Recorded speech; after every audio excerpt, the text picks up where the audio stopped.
अस्सलाम वालेकुम। आज हम एजुकेशनल स्टैटिस्टिक्स के कुछ चैप्टर्स और देखने जा रहे हैं। नॉर्मली ये बीएड में पढ़ाया जाता है, लेकिन बीएड के अलावा ऑलमोस्ट जितने भी हायर एजुकेशन कोर्सेज हैं उन सब में ही स्टैटिस्टिक्स पढ़ाई जाती है। उसको एजुकेशनल एंगल से देख लें, बिजनेस एंगल से देख लें, स्टैटिस्टिक्स के टूल्स वही हैं।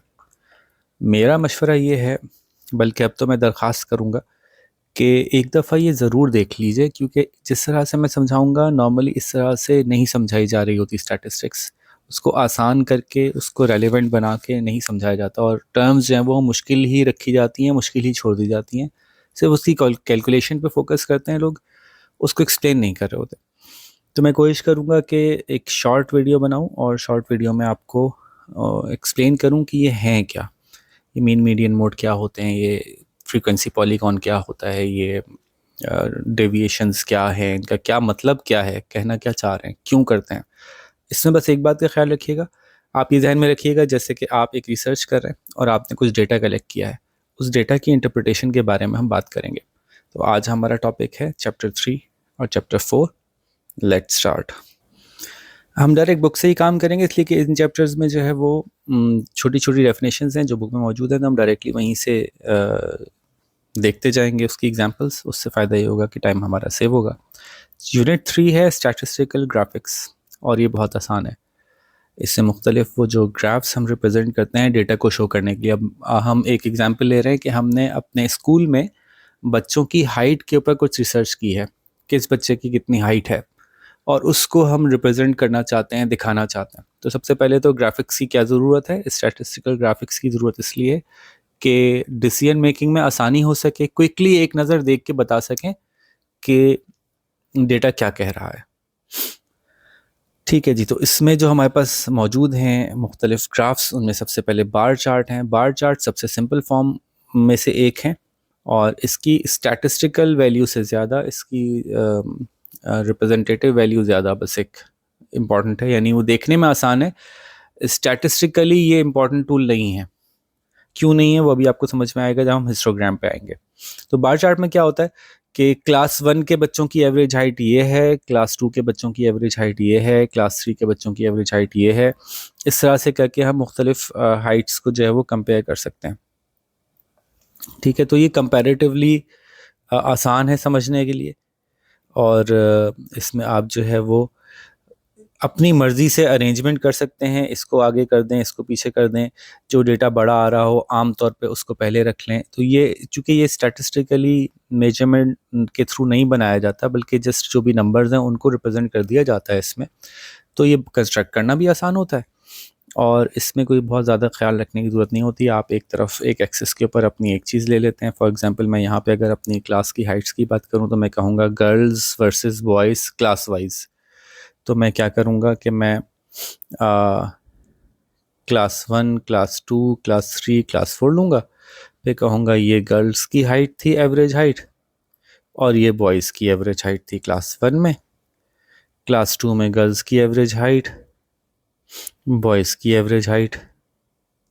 क्लास 3 में गर्ल्स की एवरेज हाइट, बॉयज़ की एवरेज हाइट। तो देखें डेटा ये दिखा रहा है कि आहिस्ता आहिस्ता गर्ल्स की हाइट बढ़ती जा रही है, बॉयज़ की कम होती जा रही है। बस इतना ही दिखाएगा ये क्लास वाइज। ठीक है जी, आगे चलते हैं हम अपने नेक्स्ट टॉपिक की तरफ। बार चार्ट हॉरिजॉन्टली बनाए जा सकते हैं, वर्टिकली बनाए जा सकते हैं, जैसे कि मुख्तलिफ सब्जेक्ट्स में टर्म मार्क्स दिखा दिए इन्होंने, पाकिस्तान स्टडीज़ में, मैथ्स में। और बार चार्ट की एडवांटेज डिसएडवांटेज में आसानी से याद रखिएगा, बस ये आसान होते हैं, डेटा को बहुत इजीली शो कर देते हैं, डिसीजन मेकिंग में एक नज़र में देख के अंदाज़ा हो जाता है कुछ। लेकिन ये इसका डिसएडवांटेज कह लें या लिमिटेशंस कह लें कि ये बहुत बेसिक होते हैं, इससे कोई स्टैटिस्टिकल इन्फ्लुएंस नहीं होता। पिक्टोग्राम्स तो उससे भी नीचे चले गए। इसको सिर्फ यूँ समझिए कि आपने जो यूज़र है उसके बारे में आपको पता है कि उसकी बहुत कम समझ है डेटा के बारे में, तो आपने उसको पिक्चर्स से रिप्रेजेंट कर दिया। जनवरी में कितने थे जी, 1 2 3 4 5, ओके 5 नज़र आ रहे हैं, तो डेटा को पिक्चर्स से प्रेजेंट कर दिया। कितने बच्चे इस क्लास में हैं, उनके बच्चों की छोटी छोटी वो डॉल्स नुमा तस्वीर लगा दी आपने, इससे रिप्रेजेंट कर दिया। तो जब बहुत ही बेसिक आपका क्लाइंट हो या यूज़र हो जिसको कि डेटा आपको देना हो, तो फिर आप जो पिक्टोग्राम्स पे जाते हैं। ये देखें, ये पिक्टोग्राम्स बहुत बेसिक हैं। तो इसका मकसद सिर्फ बिल्कुल basic level of depiction of data होता है, और ये उन लोगों के लिए यूज़ किया जाता है जिनका कि डेटा के साथ बहुत ही कम रिलेशनशिप होता है, या उनकी एज कम होती है, या जस्ट अपने कोई काम आप ऐसा कर रहे हैं जिसमें थोड़ा सा आपको उसमें डेटा का एक एलिमेंट शो करना है, और तो आप उसको इस तरह से पिक्टोग्राम को यूज़ कर सकते हैं। स्टैटिस्टिक्स में इसका ऐसा कोई ख़ास यूज़ नहीं है। यहाँ से शुरू होती है स्टैटिस्टिक्स हिस्टोग्राम। हिस्टोग्राम क्या होता है? हिस्टोग्राम भी आप देखिए कि ये बार्स बनती हैं, लेकिन ये एक्चुअली फ्रीक्वेंसी को रिप्रेजेंट करती हैं। जब हम डेटा कलेक्ट करते हैं, तो डेटा कलेक्ट करते वक्त हम ये भी कर सकते हैं कि जो हम बिल्कुल बगैर नॉन स्टैटिस्टिकल डेटा कलेक्ट करें, यानी क्लास में जाएं, बोलें क्लास 1 के बच्चों की हाइट निकालो, क्लास 2 के बच्चों की हाइट निकालो, एवरेज हाइट निकाल के और क्लास वाइज उसको रिप्रेजेंट कर दो, ये बार चार्ट में हो जाएगा जैसे मैंने पीछे दिखाया था। एक ऑप्शन ये हो सकता है कि मैं कहूँ कि नहीं, हाइट की क्लासेस बनाओ, 2 फीट से 2.5 फीट, 24 इंच से 30 इंच, 30 इंच से 36 इंच, 36 इंच से 42 इंच, 42 इंच से ऑनवर्ड 48 इंच, इस तरह से 6-6 इंच की क्लासेस बनाओ। और फिर देखो कि हर क्लास में, हर जो हमारी हाइट की क्लास है, इसमें कितने कितने बच्चे आ रहे हैं। फिर उन बच्चों को प्लॉट करो कि 24 से 30 इंच की हाइट में इतने बच्चे आए, 30 से 36 में इतने आए, और अक्सर बच्चे कहाँ लाई कर रहे हैं। तो ये डेटा बड़ा इक्वल या प्री डिफाइंड क्लासेस बनाई जाती हैं, जो कि ग्रुप डेटा कलेक्ट करने का सही तरीका है। अब आप एक्चुअल स्टैटिस्टिक्स में आ गए, इससे कुछ इन्फ्रेंस किया जा सकता है, इससे कुछ प्रेडिक्शंस की जा सकती हैं, इससे डेटा को कुछ इंटरप्रिटेशंस की जा सकती हैं। तो हिस्टोग्राम उन बार चार्ट्स को कहते हैं जिसकी ख़ास निशानी क्या है कि ये चार्ट्स आपस में मिले हुए होते हैं, क्योंकि जैसे मैंने कहा कि ये एक ख़ास क्लास को रिप्रेजेंट करते हैं, और क्लासेस जो हैं वो कंटिन्यूस होती हैं, क्लासेस में गैप नहीं होता। तो ये देखिए कि जैसे मैंने कहा कि ये 24 से, अगर मैं कहूँ 24 से 30 है, तो ये 30 से 36 है, ये जो लाइन है ये मिली हुई है। तो ये एक निशानी है चेक करने की कि क्या डेटा हिस्टोग्राम है या बार चार्ट है। ठीक है। और दूसरा ये कि बार चार्ट के जो सेंटर पॉइंट्स, हिस्टोग्राम के जो सेंटर पॉइंट्स होते हैं, ये उस क्लास का मीन होता है कि इस क्लास में ऑन एन एवरेज क्या आंसर आ रहा है। ठीक है जी। तो ये एक बहुत बेहतर टूल है, ये स्टैटिस्टिक्स में यूज़ किया जाता है हिस्टोग्राम। हिस्टोग्राम के शेप को देख के ही हम डेटा के बारे में बहुत कुछ बता सकते हैं। अगर मेरा डेटा ऐसा आ रहा है, इसका मतलब ये है कि मेरे स्कूल के ज़्यादातर बच्चे जिस हाइट के हैं वो ये मीन हाइट है। स्कूल के बच्चों की ज़्यादातर हाइट मीन है। कुछ बच्चे हैं जो बहुत छोटी कद के हैं, और कुछ बच्चे हैं जो बहुत लंबे कद के हैं, लेकिन ज़्यादातर बच्चे मीन के अराउंड ही एग्जिस्ट करते हैं। अच्छा, जैसे मैंने पहले ही बताया था, स्टैटिस्टिक्स निस्बतन नई साइंस है, तो ये बहुत अमेजिंग था कि जब डेटा कलेक्ट किया जाता है तो अक्सर औकात डेटा इसी शेप में कलेक्ट होता है। ये बड़ी इंटरेस्टिंग बात पता चली हमें, और इसका नाम रखा गया बेल कर्व, या रिवर्स बेल कर्व कह दें इसको, आप इन्वर्टेड बेल कह दें, कि ज़्यादातर डेटा मीन के करीब करीब ही पाया जाता है। देखिए, मेजॉरिटी ऑफ डेटा जो मीन के अराउंड मौजूद है, और मीन से दूर थोड़ा सा ही डेटा मौजूद है। ये एक डेटा की बड़ी इंटरेस्टिंग बात पता चली। इसकी मदद से हम और बहुत से स्टैटिस्टिकल डिसीजंस में हमें हेल्प होती है। तो हिस्टोग्राम का शेप जो होता है बेल शेप्ड या बेल कर्व्ड होता है। अच्छा, हिस्टोग्राम के और शेप्स भी हो सकते हैं, जैसे कि कभी हिस्टोग्राम ऐसा भी होता है, तो अब ये नॉर्मल नहीं रहा, इसलिए इसको कहते हैं नॉर्मल डिस्ट्रीब्यूशन। ये नॉर्मल डिस्ट्रीब्यूशन नहीं है। तो नॉर्मल नहीं है, उसके कई रास्ते हो सकते हैं। बाय मॉडल का मतलब ये है, अभी आप अगले चैप्टर्स में पढ़ेंगे कि मोड होती है वो क्लास जो कि जिसमें सबसे ज़्यादा डेटा होता है। तो हमारे पास यहाँ पे इस ग्राफ में ये जो 80 है, ये मॉडल क्लास है, यानी इसमें सबसे ज़्यादा डेटा मौजूद है। कभी कभी ऐसा होता है कि डेटा दो जगह ज़्यादा होता है, तो ये बाय मॉडल हो गया। तो ये नॉर्मल नहीं है कि यहाँ भी डेटा बहुत ज़्यादा मौजूद है और यहाँ भी डेटा बहुत बहुत ज़्यादा मौजूद है। कुछ बच्चे ऐसे हैं जो 3 फुट के, अक्सर बच्चे 3 फुट के हैं, या फिर अक्सर बच्चे 4.5 फुट के हैं। और बीच में कुछ बच्चे कम हैं, तो इस तरह की शक्ल बनेगी। बाय मॉडल, बाय का मतलब दो, मॉडल का मतलब जिसमें मोड यानी जिसमें सबसे ज़्यादा डेटा हो। तो ऐसा कर्व भी बन सकता है। Bimodal is not a normal distribution.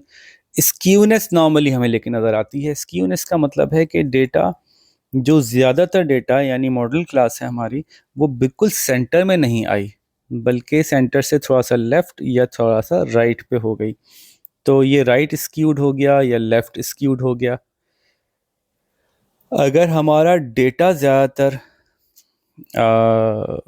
Left पे है तो कमी राइट की तरफ हो गई।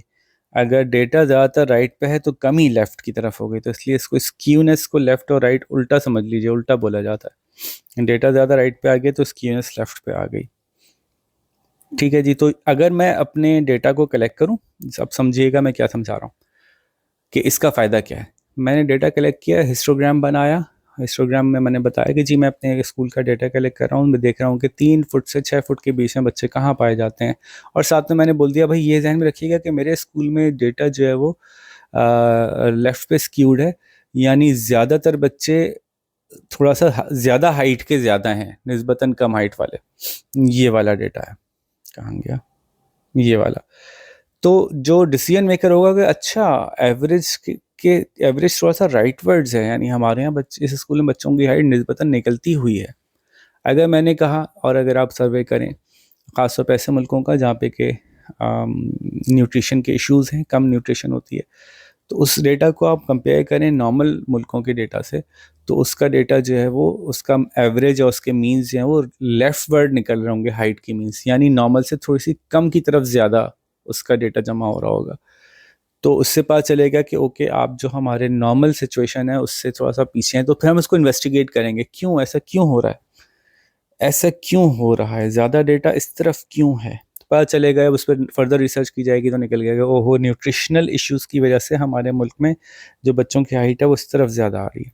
तो देखें, ये एक कर्व को देख के हमने ये फैसला कर लिया कि हमें फर्दर रिसर्च की ज़रूरत है यहाँ पे, क्योंकि अगर ये नॉर्मल होता तो हम थोड़ा रिलैक्स होते कि नॉर्मलिटी की तरफ ज़्यादातर डेटा को जाना चाहिए। अगर डेटा नॉर्मलिटी की तरफ नहीं गया तो it is requiring further research.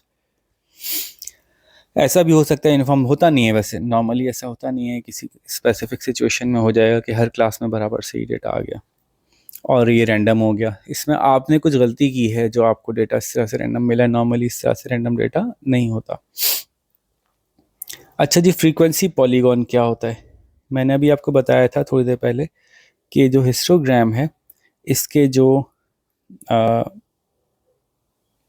Middle points हैं हर हर डब्बे के, इन मिडल पॉइंट, ये मिडल पॉइंट्स में क्लास के मीन को रिप्रेजेंट करते हैं। तो अगर मैं इन मिडल पॉइंट्स को ज्वाइन कर लूँ और पीछे से शुरू करूँ और आगे तक आ जाऊँ, तो ये फ्रीक्वेंसी पॉलीगॉन बन जाएगा। इससे क्या फ़ायदा होगा? इससे फ़ायदा ये होगा कि मैं ये अंदाज़ा लगा सकूँगा कि जहाँ ये चीज़ है इस जगह पे डेटा क्या हो सकता होगा, जहाँ पे डेटा बज़ाहिर मौजूद नहीं भी है। ये तो मुझे डिस्क्रीट इन्फॉर्मेशन दे रहा है कि फॉर एग्ज़ाम्पल 4 फुट 6 इंच के बच्चे 10 हैं जी, और 4 फुट के बच्चे 15 हैं। अब मैं कहना चाह रहा हूँ 4 फुट 3 इंच के कितने होंगे, तो यहाँ पे डेटा अलग-अलग नहीं हो रहा। ये कर्व बनने की वजह से मुझे ये आसानी हो गई कि मैं यहाँ पे भी मार्क कर सकता हूँ, यहाँ पे भी इस जगह भी निकाल सकता हूँ डेटा की, और उसको एस्टिमेट कर सकता हूँ। वो एक्चुअल नहीं होगा लेकिन एक एस्टिमेट होगा कि 4 फुट 6 इंच का डेटा हमने लिया, 4 फुट का डेटा लिया, लेकिन हम इस कर्व के होने की वजह से 4 फुट 3 इंच को भी प्रेडिक्ट कर सकते हैं कि शायद ये होगा डेटा। तो बस यही है। फ्रीक्वेंसी पॉलीगॉन बनाते कैसे हैं? हिस्टोग्राम के जो बार्स हैं उनके मिड पॉइंट को पे डॉट्स लगाते हैं, उनको कनेक्ट कर लेते हैं। अच्छा, इन डॉट्स को कनेक्ट करते हैं तो ये डॉट्स जो हैं वो रेगुलर लाइन नहीं बन पाती उससे। ये देखिए, अगर मैं इसको कनेक्ट करूँगा तो ये आड़ी टेढ़ी लाइन बनेगी, मतलब स्केची सी लाइन बनेगी, स्मूथ नहीं होगी ये। फिर इसको स्मूथ किया जाता है, ठीक है, फिर इसको स्मूथ कर लिया जाता है। ताकि आप ज़्यादा बेहतर प्रेडिक्ट कर सकें, ज़्यादा इजीली प्रेडिक्ट कर सकें। ठीक है, तो ये हो गई हमारी फ्रीक्वेंसी पॉलीगॉन। उन्होंने दिया नहीं था तो इसलिए मैंने यहाँ पे बता दिया। अच्छा, कम्यूलेटिव फ्रीक्वेंसी पॉलीगॉन के बारे में इन्होंने यहाँ कुछ नहीं बताया, इसलिए नहीं बताया कि अगला चैप्टर पूरा उसी के बारे में है, तो इसलिए फिर हम इसको यहाँ पे स्किप करते हैं। कम्यूलेटिव फ्रीक्वेंसी पॉलीगॉन अगर किसी को याद हो तो वो क्वार्टाइल इंटर क्वार्टाइल की तरफ जाती है बात। रेंज को कैलकुलेट करते हैं, डेटा को हम देखते हैं, उसकी जो ग्राफिकल शक्ल होती है वो कुछ इस तरह से बन जाती है। ठीक है, जिसमें हम मीडियन निकालते हैं, मीडियन वैल्यू निकालते हैं, second quartile, first quartile, third quartile, इस तरह से निकालते हैं। तो चूंकि आगे चैप्टर में आ ही रहा है तो फिर उसको वहीं देख लेंगे, इसलिए मैं यहाँ पे इसको, पूरा चैप्टर ही है इसके ऊपर। स्कैटर प्लॉट जो है वो एक ऐसा डेटा है जिसमें मैं मुख्तलिफ लोगों से मुख्तलिफ वैल्यूज़ ले रहा हूँ और उन वैल्यूज़ को एग्जैक्टली वैसे ही ग्राफ पे प्लॉट कर रहा हूँ। फॉर एग्जांपल, मुख्तलिफ स्टूडेंट से जीपीए का डेटा कलेक्ट किया गया, तुम्हारा कितना आया, तुम्हारा कितना आया, तुम्हारा, और कोई क्लास नहीं बनाई गई कि 2 से 2.1, 2 से 2.5 कितने लोगों का है, 2.5 से 5 कितने, 3 कितने लोगों का है, 3 से 3.5 कितने लोगों का है। इस तरह से क्लासेस नहीं की डेटा की, बल्कि मैंने एज इट इज़ जो भी एग्जैक्ट नंबर था वो रिकॉर्ड कर लिया। उस नंबर को मैंने एक ग्राफ पे जब डॉट की शक्ल में प्लॉट किया तो मुझे ये अंदाज़ा हो गया कि क्या ये कोई डेटा बन रहा है, ऐसा कोई कोई ट्रेंड बन रहा है या नहीं बन रहा। तो ये स्कैटर प्लॉट जो है वो हमें देखने में हेल्प करता है कि हाँ भाई, ट्रेंड एग्जिस्ट करता है। जैसे कि इस सूरत में आप कह लें कि जी ये कुछ ये इस तरह से जा रही है बात, और उसमें हम लाइन ऑफ बेस्ट फिट की तरफ जा सकते हैं। ठीक है जी, तो स्कैटर डेटा रिप्रेजेंटेशन भी एक पॉसिबिलिटी है, और स्कैटर डेटा में मल्टीपल डेटा भी एक साथ प्लॉट किया जा सकता है, ये भी एक ऑप्शन है, जैसे कि यहाँ पे उन्होंने दिखाया। अच्छा, बॉक्स प्लॉट का उन्होंने एक्सप्लेन ही नहीं किया, सिर्फ मतलब कोई ग्राफ नहीं दिखाया, बगैर ग्राफ के तो समझ में नहीं आएगा कि बॉक्स प्लॉट का क्या मतलब है। तो ये हिस्टोग्राम को ही बॉक्स की फॉर्म में प्लॉट किया जाता है। बॉक्स का मतलब क्या है कि आपने डेटा के परसेंटेज निकाले। डेटा फॉर एग्जांपल मेरे पास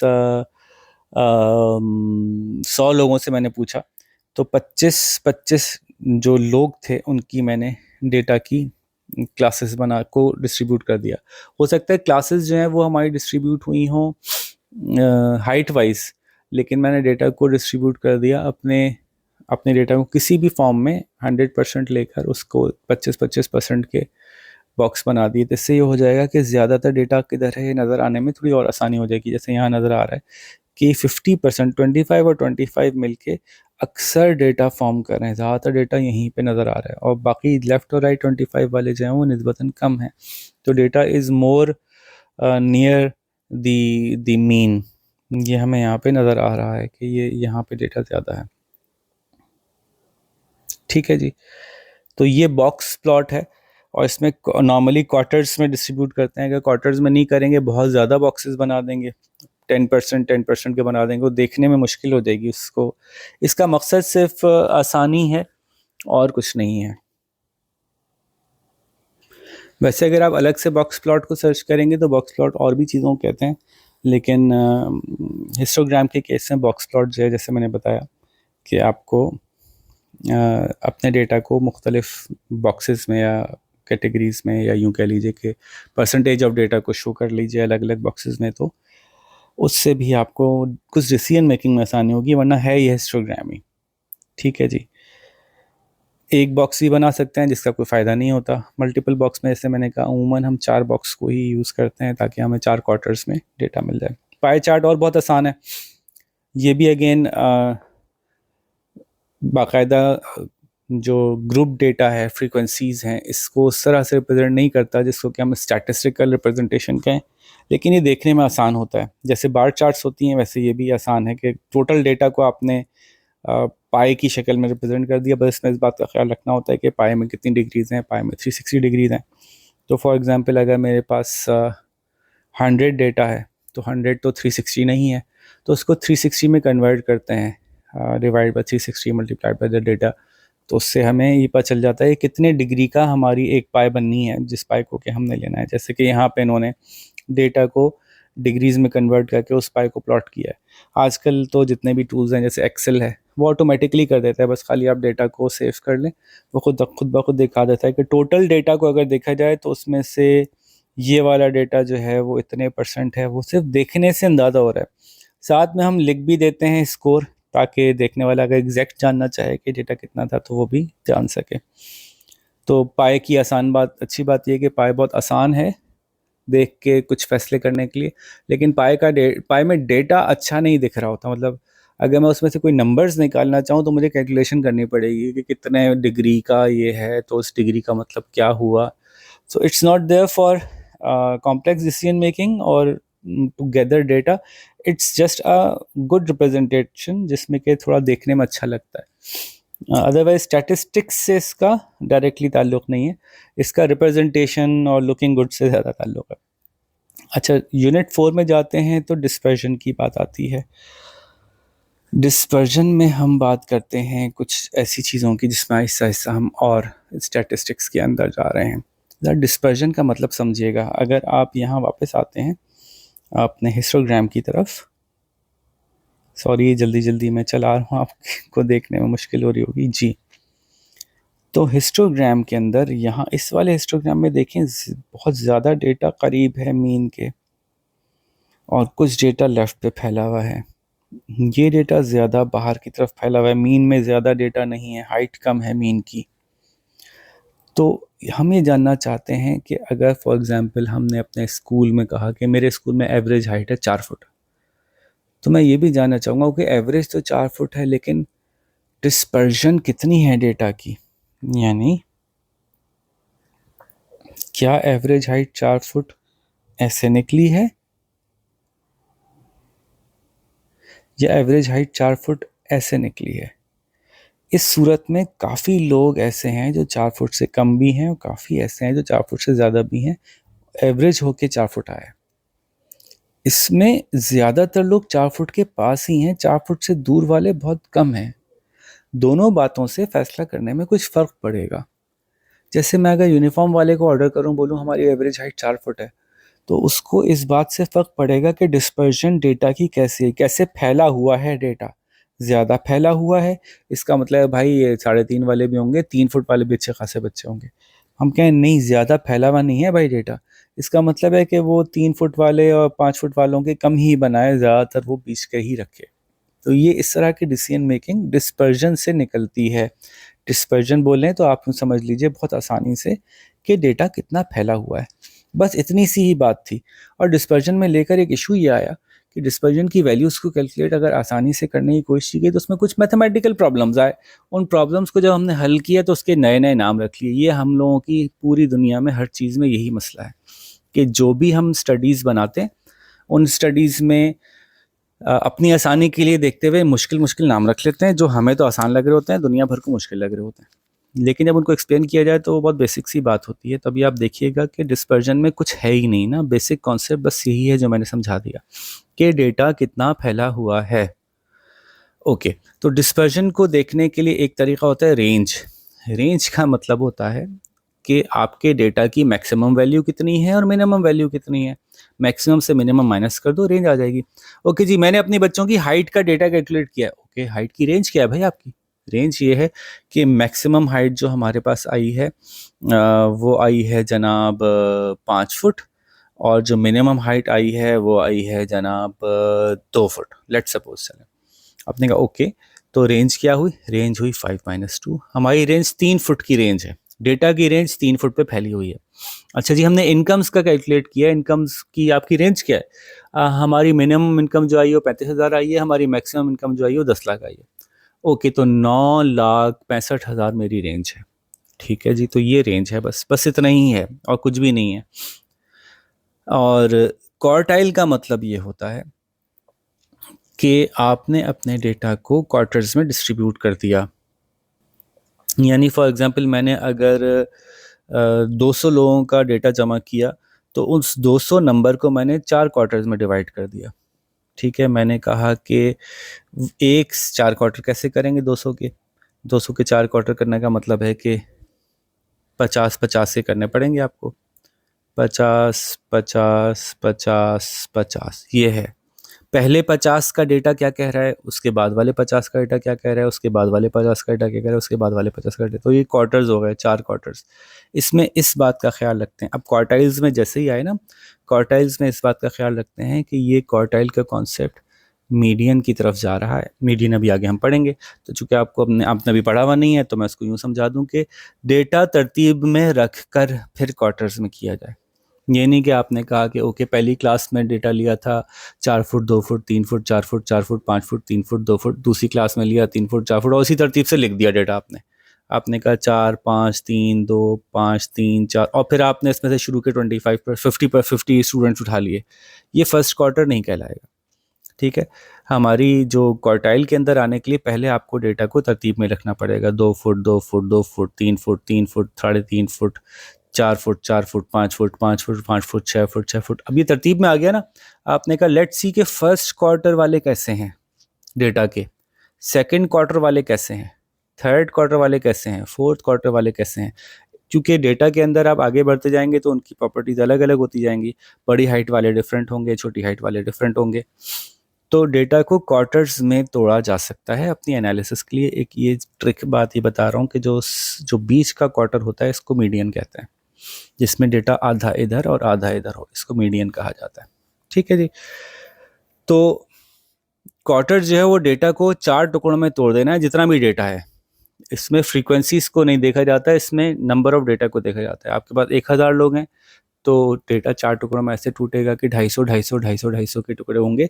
लेकिन क्या ख्याल रखा जाएगा, बस सबसे बड़ी शर्त इसमें यही है कि ख्याल रखा जाएगा डेटा तरतीब में होना चाहिए है। डेटा छोटे से बड़ा या बड़े से छोटा की तरतीब में होना चाहिए है, उसके बगैर ये क्वार्टर नहीं होगा।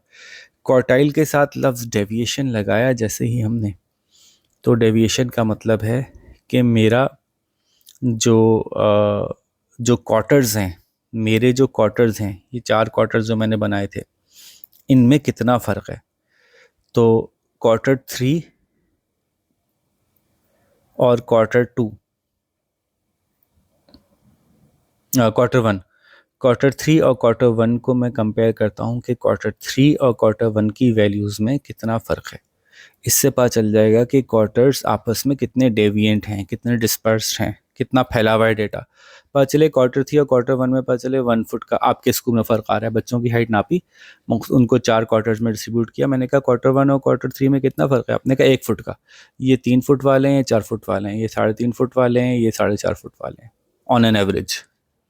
आपके स्कूल में कितना है जी? मेरे तो क्वार्टर्स का जो डिफरेंस है वो ये 3 फुट वाले हैं। अगला डेटा में ज़्यादातर ये 6 फुट वाले हैं, ये 8 फुट वाले हैं। चलें, होगा किसी स्कूल में भाई। तो हमारे यहाँ तो डेटा में डिफरेंस 2 फुट का आ रहा है। अच्छा, आपके यहाँ ज़्यादा स्प्रेड है, आपके स्कूल के अंदर स्प्रेड ज़्यादा है डेटा में। ये क्वार्टाइल डेविएशन होती है। बहुत आसान सी चीज़ है देखें, लेकिन लफ्ज़ हमने मुश्किल रख दिया डेविएशन डाल के। ये कितना डेविएशन है क्वार्टाइल्स के अंदर, ठीक है जी। अब आ गए और डेविएशंस के अंदर, और ये एक दफ़ा समझ लीजिए, ये पूरा मसला हल हो जाएगा आपका।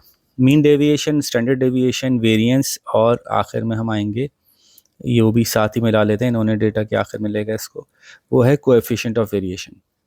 ठीक है, 4 चीज़ें लिख लेते हैं अपने पास, फिर इसको समझते हैं। विच इज़ मीन डेविएशन, यहाँ करते हैं ज़रा अलग से। Mean deviation, standard deviation, variance और कोएफिशिएंट ऑफ वेरिएंस। ठीक है, ये 4 बातें हैं, और ये चारों बातें एक ही चीज़ को रिप्रेजेंट करती हैं। एक ही मतलब है चारों का, थोड़ा थोड़ा सा मुख्तलिफ। पराठा, रोटी, तंदूर की रोटी, चपाती, मुख्तलिफ एक ही चीज़ को रिप्रेजेंट कर रही हैं, थोड़े थोड़े से फ़र्क के साथ। डेविएशन का मतलब समझ लें, मैंने डेटा निकाला, ये मेरा मीन आ गया कि ज़्यादातर डेटा इधर को रिप्रेजेंट कर रहा है।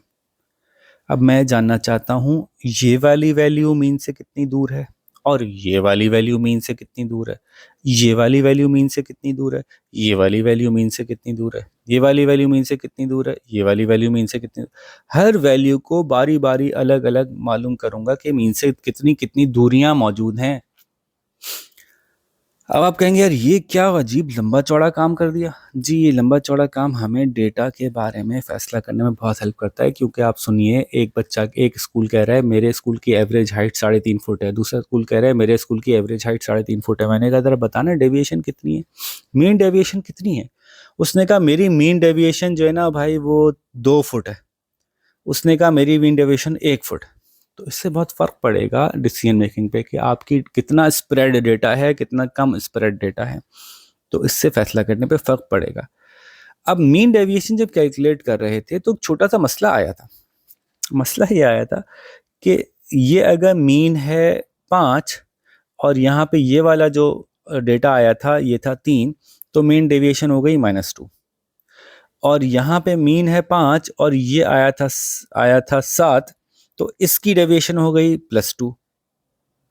जब डेटा डेविएशन का जमा करते गए -2 +2 -3 -2, पता चला -2 और +2 ने एक दूसरे को कैंसिल कर दिया और निकल के आया कि डेविएशन नहीं है।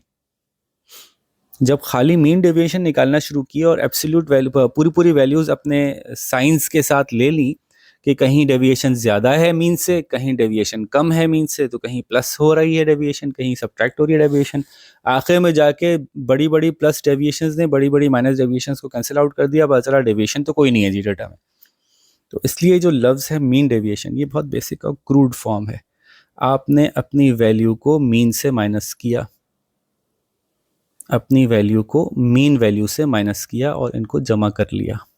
ये जो साइन होता है ना, ये जमा करने का साइन होता है, ठीक है। तो आपने इनको जमा कर लिया। तो इस जमा करने में कुछ वैल्यूज आई होंगी -2, कुछ वैल्यूज आएंगी +2, कुछ वैल्यूज आएंगी -3, कुछ वैल्यूज आएंगी +3। हो सकता है आंसर आखिर में आके 0 आ जाएगी, कोई नहीं है मीन डेविएशन। तो खाली मीन डेविएशन 0 होने का मतलब ये नहीं है कि डेविएशन थी नहीं। मीन डेविएशन 0 होने का मतलब ये है कि जितनी इस तरफ है उतनी ही इस तरफ है। बस इससे ये फैसला किया जाएगा। कितनी है ये नहीं बता सकते। मीन डेविएशन के लफ्ज़ को, मीन डेविएशन को जब हमने कैलकुलेट किया तो कैलकुलेट करने के बाद हम इस नतीजे पहुंचे कि मीन डेविएशन कैलकुलेशन अच्छी चीज़ है। इससे हमें अगर इसका वैल्यू आ जाए +5, इसका मतलब ये होगा कि डेटा जो है वो राइट वर्ड्स पे ज़्यादा है निस्बतन लेफ्ट वर्ड के, ये पता चल जाएगा। अगर आ जाए -5 तो हम कहेंगे डेटा, ज़्यादातर डेटा मीन से लेफ्ट पे ज़्यादा डेविएट करता है बनिस्बत राइट के। और अगर 0 आ जाए तो हम कहेंगे कि जो डेटा है वो नॉर्मल है, दोनों तरफ बराबर से डिस्ट्रीब्यूटेड है।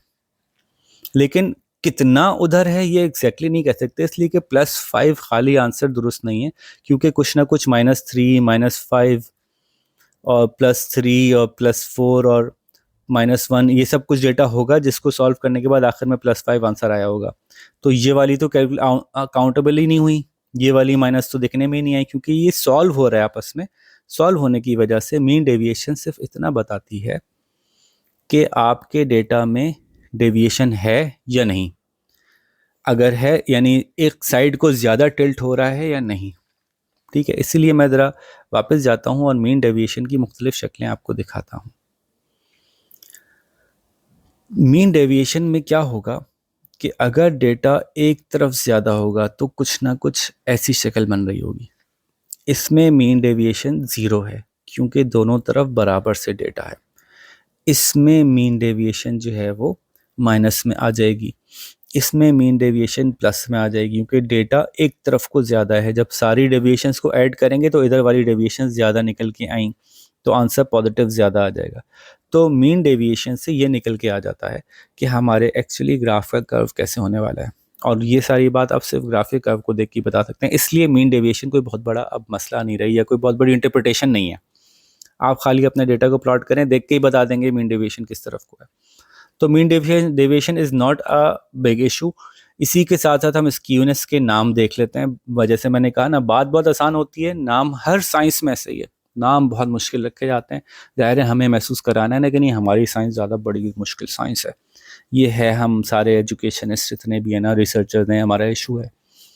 तो जी अगर तो ये इस तरफ है तो इसको हम कहते हैं नेगेटिवली स्क्यूड है, डेटा इस तरफ ज़्यादा है, नेगेटिव मीन से माइनस में ज़्यादा है। नेगेटिवली स्क्यूड है, इस तरफ है तो हम कहते हैं पॉजिटिवली स्क्यूड है ज़्यादा डेटा, वरना हम कहते हैं नो स्क्यू है तो नॉर्मल है। इसी तरह से नो स्क्यू की कैफियत में भी बहुत ज़्यादा हाइट में भी डेटा हो सकता है और बहुत फ्लैट डेटा भी हो सकता है।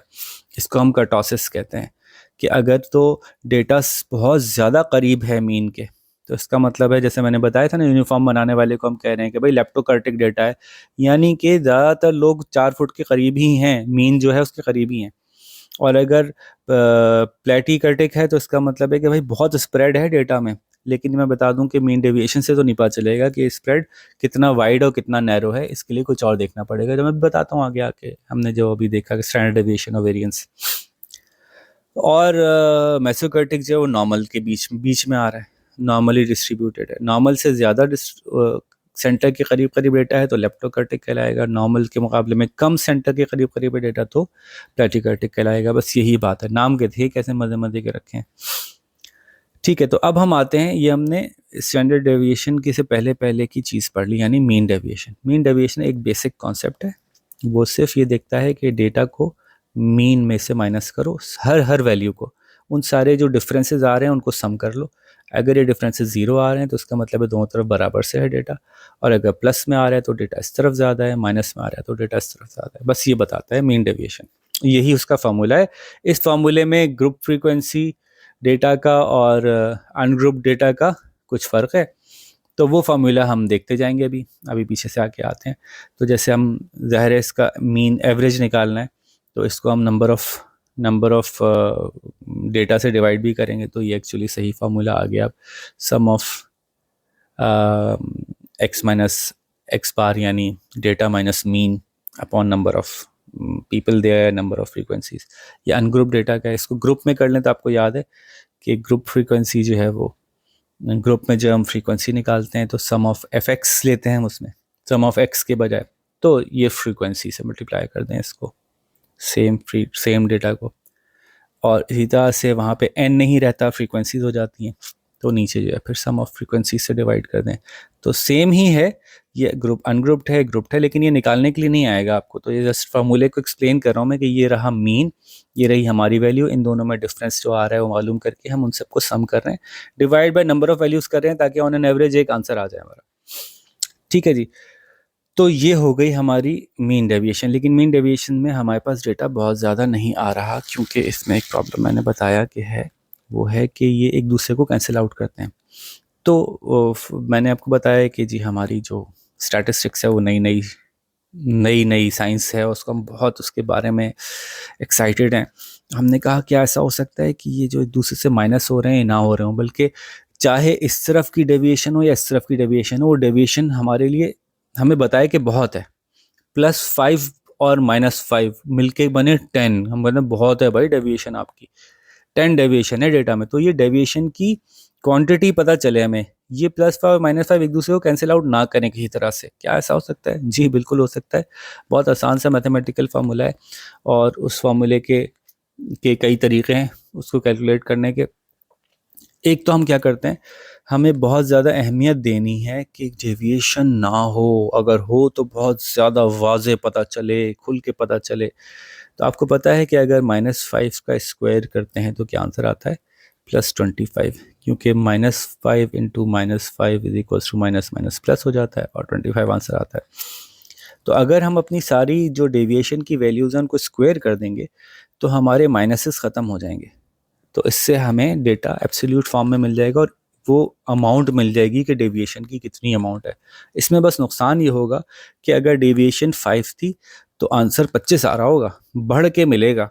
तो रिसर्चर ने कहा हाँ हाँ बढ़ के मिले, क्योंकि मैं चाह रहा हूँ कि मेरा फोकस सारा डेविएशन पे हो कि कितना स्प्रेड है डेटा में, कितना डेटा स्प्रेड है हमारा। तो ओके, हमने कहा ठीक है भाई, तो फिर आप ऐसा कीजिए कि डेटा को स्क्वायर कर लीजिए। इसका नाम हमने रखा वेरिएंस। ठीक है, वेरिएंस का सिंबल हमने दिया सिग्मा स्क्वायर, और इसको हम कैलकुलेट करते हैं, हमारा जो भी डेविएशंस हैं उसको स्क्वायर करते हैं, डेविएशन को स्क्वायर करते हैं, डिवाइड बाय n करते हैं। ठीक है, अपनी वैल्यूज़ अपनी वैल्यूज़ को स्क्वायर करते हैं और अपने मीन को स्क्वायर करते हैं, और इससे निकालते हैं, तो अब दोनों का स्क्वायर आ गया। स्क्वायर होने की वजह से ये जो वैल्यूज़ हैं ये एक तो मैग्नीफाई हो रही हैं, बड़ी हो रही हैं, और दूसरा क्या हो रहा है, दूसरा ये हो रहा है, अच्छा कुछ गड़बड़ है इसमें, एक मिनट मैं पहले इसको करेक्ट कर लूँ। एक तो अगर आप बुक से सारी चीज़ें लेते जाए ना तो फिर गड़बड़ी होगी आपकी। जो हमारा सही फार्मूला है वेरिएंस का वो है हमारी वैल्यू माइनस हमारा मीन, अच्छा सिग्मा स्क्वायर कहते हैं वेरिएंस को, इसको मैं पहले जूम कर लूँ। सिग्मा स्क्वायर से 6 भी लग रहा है, अब सही है, सिग्मा स्क्वायर।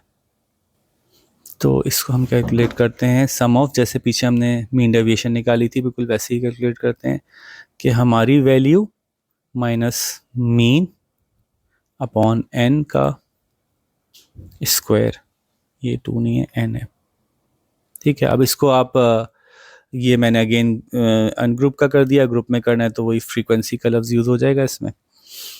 तो देख रहे हैं यहाँ पे डेटा को स्क्वायर किया जा रहा है ताकि ये जो डिफरेंस है ना, जो भी अगर डिफरेंस -5 आए तो 25 हो जाए, और अगर +5 आए तो वो भी 25 हो जाए, दोनों की बराबर से हैसियत हो।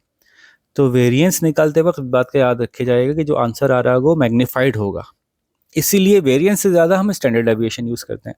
अब बताइए दो अलग अलग नाम लेने की क्या ज़रूरत थी। What is standard deviation? Standard deviation is variance without square. तो हम चाहते हैं स्क्वायर का इफेक्ट आए, जो वैल्यूज़ हों वो माइनस में ना निकल के आए, लेकिन फिर वो वापस से छोटी कर दी जाए। तो हम स्टैंडर्ड डेविएशन को कहते हैं वो खाली सिग्मा से रिप्रेजेंट होगा, और यही फार्मूला ले लो, हमारी वैल्यू उसको मीन में से माइनस करो, उसको स्क्वायर करो, उसको डिवाइड बाय एन करो, फिर इन सब का अंडर रूट ले लो, ताकि जो स्क्वायर का इफेक्ट हुआ था वो ख़त्म हो जाए, अंडर रूट से स्क्वायर का इफेक्ट ख़त्म हो जाता है। तो बस ये है स्टैंडर्ड डेविएशन और वेरिएंस। स्टैंडर्ड डेविएशन बहुत बेहतर हमें अंदाज़ा देती है। अगर तो मतलब इसका मतलब ये नहीं कि वेरिएंस ख़राब चीज़ है, अगर तो मेरा फोकस ये है कि मैं बहुत ज़्यादा फोकस्ड रहना चाहता हूँ कि कितना ज़्यादा डेटा बाहर निकल रहा है, तो मैं वेरिएंस को निकालूंगा। अगर मैं कहूँगा नहीं ऑन एन एवरेज मैं उस मैग्नीट्यूड की जो एक्सपोनेंशियल या उसको जो एक्स्ट्राऑर्डिनरी डेटा को मैग्नीफाई कर दिया गया है उससे बाहर रहना चाहता हूँ, लेकिन मैं मीन डेविएशन में भी नहीं जाना चाहता, क्योंकि मीन डेविएशन सिर्फ ये बता रही है कि डेटा ज़्यादा इधर को बाहर है या डेटा ज़्यादा इधर को बाहर है, लेकिन एग्जैक्टली कितना डेटा बाहर है ये नहीं बता रही। तो मीन डेविएशन बहुत ज़्यादा यूज़ नहीं होता, सबसे ज़्यादा स्टैंडर्ड डेविएशन यूज़ किया जाता है ताकि हम उस इसमें ये बता सकें कि एग्जैक्टली कितना डेटा बाहर है। सिर्फ यही नहीं कि किस तरफ को बाहर है, बल्कि एग्जैक्टली मीन के मुकाबले में डेटा कितना डेटा ऐसा है जो स्प्रेड हुआ हुआ है।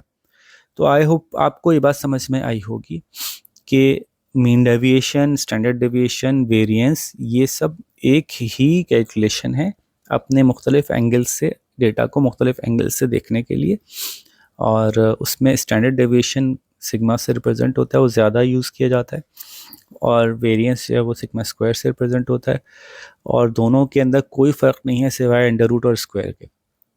और आखिर में कोफिशिएंट ऑफ वेरिएंस का मतलब होता है कि हम वेरिएंस को परसेंटेज से रिप्रेजेंट करें। बस इतनी सी बात है कि हम ये कहें कि कितने परसेंट, तो हम डेटा को मल्टीप्लाई बाय 100, आंसर को मल्टीप्लाई बाय 100 करके परसेंटेज में ले जाते हैं, ये कितना परसेंट डेटा ऐसा है जो मीन से स्प्रेड हुआ हुआ है। वंस अगेन हमें ये नहीं पता चलेगा इसमें कि वो इस तरफ को स्प्रेड हुआ हुआ है या इस तरफ को स्प्रेड हुआ हुआ है, हमें एक परसेंटेज मिल जाएगी। तो ये भी अच्छा अकाउंट है, कोफिशिएंट ऑफ वेरिएंस भी एक अच्छी चीज़ है कि अगर मुझसे कहा जाए कि जी हमारी वेरिएंस तो खाली 5% है, तो बहुत अजीब सा बनेगा ये कर्व जो है वो ऐसा बन जाएगा, और मैं कहूँ कि नहीं हमारी जो है वो 90% है, ये भी अजीब सा बन जाएगा, ऐसा बनेगा, क्योंकि मीन से बाकी काफ़ी ज़्यादा वेरिएंस है इसमें।